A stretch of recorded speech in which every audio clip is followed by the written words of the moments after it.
سلام بچه‌ها، امیدوارم هر جا که هستید حالتون خوب باشه. آقا کلی ذوق و شوق دارم. امروز بعد از مدت ها تونستیم با کمک شما دوستان عزیزی که داخل استریم ما هستید و ازمون حمایت میکنیم بالاخره وبکم مورد نظر خودمون رو خریداری کنیم. اونم وبکمی که خریداری شده چیزی نیست جز وبکم ریزر. این وبکم QX ریزر که دارید میبینید. البته دوستان بگم خدمتون که این وبکم که الان دارم باش رکورد میکنم وبکم رپو C280 که اینم وبکم فول اچ دیه، ولی خب حالا برای اینکه مقایسه کنیم این وبکم بسیار زیبا و وبکم رپوی که الان دارم ازش استفاده میکنم و به خاطر همین گفتم که ویدئوی شروع ما با همین وبکم رپوی باشه که تقریبا 1.5 2 ساله دارم داخل استریم ازش استفاده میکنم و ویدئوهای چنل هم باهاش درست کردم. بریم که سریعتر با هم این وبکم بسیار خوشگل رو آنباکسش کنیم.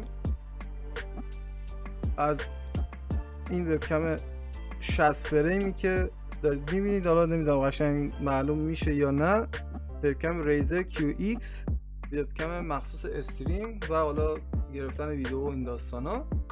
عرضم خدمتتون که بریم با هم دیگه اینو بازش کنیم ببینیم که داخلش چیه و بعدش هم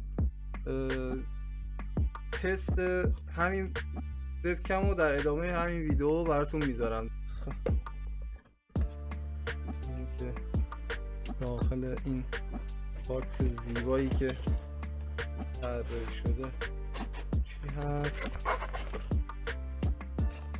خب یه دفترچه داره که میتونم بردم، دفترچه راهنماشه، اینوریه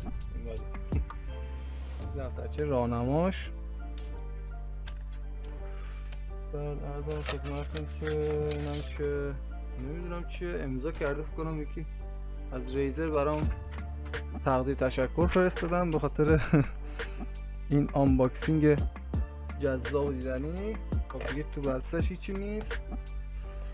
خب آقا اینم وبکم خوشگل ما که باید بازش کنیم. داخل جعبش چیه؟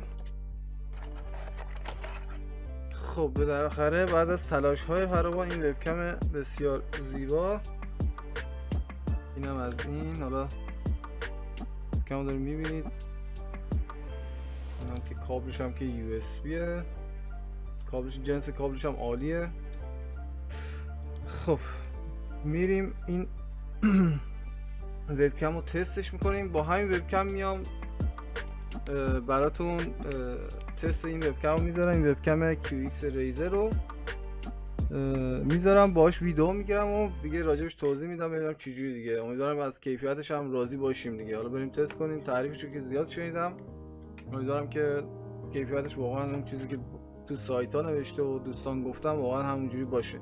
بریم دوباره برمیگردیم با ادامه با این یکی وبکم بسیار خوشگلمون در خدمت شما عزیزان هستیم. با ما همراه باشید. دوستان عزیز، ما رفتیم اتاق فرمان و برگشتیم، در خدمتتون هستیم. وبکم QX ریزر رو وصل کردیم به کامپیوتر. الان دارید کیفیت این وبکم رو دارید نگاه میکنید.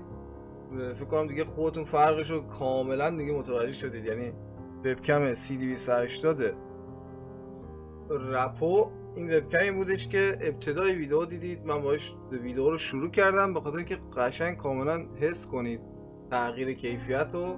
این وبکم تقریبا یک جوری 2K رکورد میکنه، یعنی چیزی که توی مشخصاتش زده تو سایت ها و توی روی جعبش و اینا، این وبکم 2K رکورد میکنه با کیفیت 2K و 30 فریم. ولی خودتون دارید میبینید که 1080 30 فریم QX چقدر فرق میکنه واقعا با این وبکم. کاملا فکر کنم متوجه این قضیه شدید. من خودم که دیگه اصلا همون لحظه که وصل کردم وبکم کامل متوجه شدم که چقدر فرق میکنه. بی خودی نیست که مثلا میگن آقا ریزر درست قیمتش بالاتره ولی واقعا کیفیت کالایی که تولید میکنه بالاست. آدم متوجه میشه دیگه، بالاخره مقایسه است دیگه. شما الان این وبکم رپو برای شروع کارتون خیلی خوبه. منم با همین وبکم کلی استریم کردم، کلی رکورد کردم ویدیو برای چنلم، ولی خب از این بعد قرار با این وبکمی که دارید میبینید رکورد کنیم.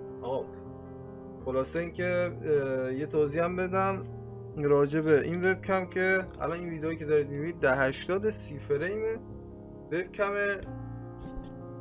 این وبکم QX استریمینگ ریزر در حالت نکنید بالاش نوشته 60 فریم 60 FPS در حالت 720p 60 فریم رکورد میکنه.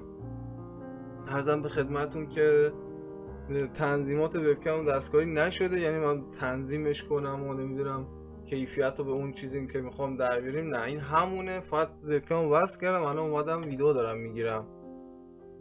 دیگه خودتون فرقش رو کاملا حس کنید. دوستانی که قصد دارید حالا آنچنان بودجه زیادی ندارید و رد 10-15 میلیون مثلا یه وبکم دیگه رد بالا بگیرید، وبکم QX ریزر برای شمایی که میخواید تازه کارا که میتونن البته با وبکم های مثل این هم شروع کنن، ولی خب اگه پولش دارید حتما این وبکم تهیه کنید.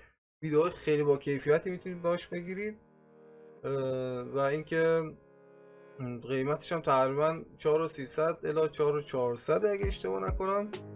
عرضم به خدمتتون که دیگه کیفیت کامل دیگه ببینید.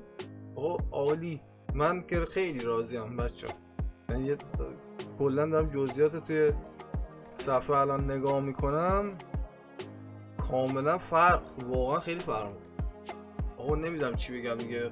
خودتون کامل دو تا تصویر رو قبل از عمل و بعد از عمل خودتون دو تا تصویر رو بذارید. من عمدن این کارو کردم با وبکم CD280 رپو شروع کردم ویدیو رو. میتونستم با همین ویدیو بگیرم، ولی خب با CD280 شروع کردم که الان برسیم به ریزر و فرقش رو کاملا متوجه بشید. دیگه نیازی نیست که من بخوام دیگه جزئیات کار رو بهتون بگم، فقط این فرقه رو شما متوجه بشید کاملا.